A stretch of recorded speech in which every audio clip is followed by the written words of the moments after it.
guys, I have another Just for Fun book, Cloudy with a Chance of Meatballs. This is crazy weather in this book. We were all sitting around the big kitchen table. It was Saturday morning, pancake morning. Mom was squeezing oranges for juice. Henry and I were betting on how many pancakes we could each eat, and Grandpa was doing the flipping. Seconds later, something flew through the air, headed toward the kitchen ceiling, and landed right on Henry. After we realized that the flying object was only a pancake, we all laughed, even Grandpa. Breakfast continued quite uneventfully.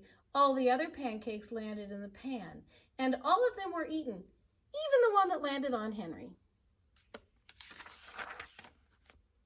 That night, touched off by the pancake incident at breakfast, Grandpa told us the best tall tale bedtime story he'd ever told. So here's Grandpa's made-up story. That's what a tall tale is, a pretend story. So the rest of the book is Grandpa's pretend story. Across an ocean, over lots of huge bumpy mountains, across 3 hot deserts and 1 smaller ocean, there lay the tiny town of Chew and Swallow. In most ways, it was very much like any other tiny town.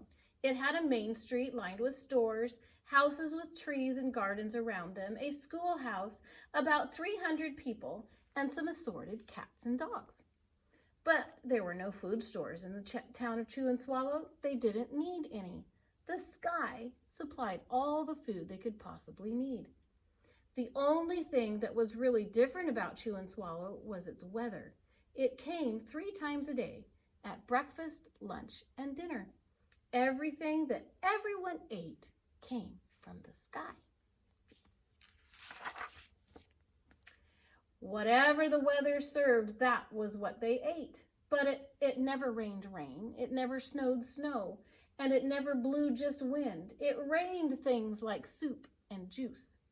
It snowed mashed potatoes and green peas, and sometimes the wind blew in storms of hamburgers. The people would watch the weather report on television in the morning, and they would even hear a prediction for the next day's food. So this guy's pointing to the weather, and it says cloudy with a chance of meatballs.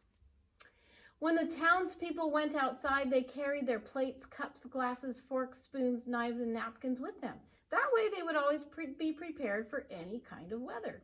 If there were leftovers, and there usually were, the people took them home and put them in their refrigerators in case they got hungry between meals. The menu varied. By the time they woke up in the morning, breakfast was coming down. After a brief shower of orange juice, low clouds of sunny-side eggs moved in, followed by pieces of toast, butter and jelly sprinkled down for the toast, and most of the time, it rained milk afterward. For lunch one day, frankfurters already in their rolls blew in from the northwest at about 5 miles an hour.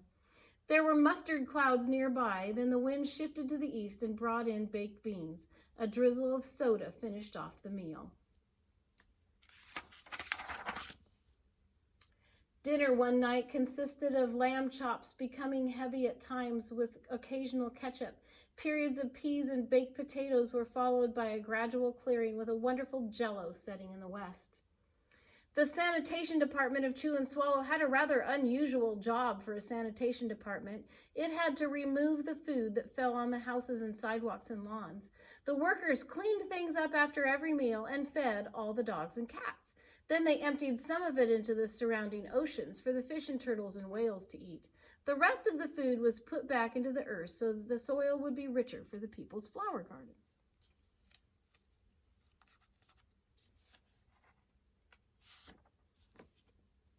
Life for the townspeople was delicious until the weather took a turn for the worse.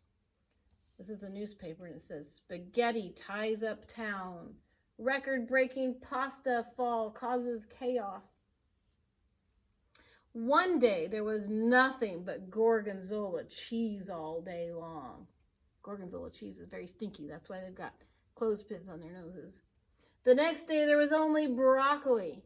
all overcooked. Yuck. And the next day, there were Brussels sprouts and peanut butter with mayonnaise. Oh, yuck. Another day, there was a pea soup fog. No one could see where they were going, and they could barely find the rest of the meal that got stuck in the fog. The food was getting larger and larger, and so were the portions. The people were getting frightened.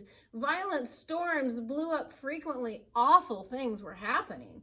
One Tuesday, there was a hurricane of bread and rolls all day long and into the night. There were soft rolls and hard rolls, some with seeds and some without. There was white bread and rye and whole wheat toast. Most of it was larger than they had ever seen bread and rolls before. It was a terrible day. Everyone had to stay indoors. Roofs were damaged and the sanitation department was beside itself. The mess took the workers 4 days to clean up, and the sea was full of floating rolls. To help out, the people piled up as much bread as they could in their backyards. The birds picked at it a bit, but it just stayed there and got staler and staler. There was a storm of pancakes one morning and a downpour of maple syrup that nearly flooded the town. A huge pancake covered the school. No one could get it off because of its weight, so they had to close the school. Lunch one day brought 15-inch drifts of cream cheese and jelly sandwiches.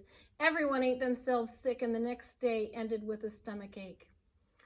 There was an awful salt and pepper wind accompanied by an even worse tomato tornado. People were sneezing themselves silly and running to avoid the tomatoes. The town was a mess. There were seeds and pulp everywhere. The sanitation department gave up. The job was too big. Everyone feared for their lives. They couldn't go outside most of the time. Many houses had been badly damaged by giant meatballs. Stores were boarded up and there was no more school for the children. So a decision was made to abandon the town of Chew and Swallow. It was a matter of survival. When it says abandon, that means they had to leave.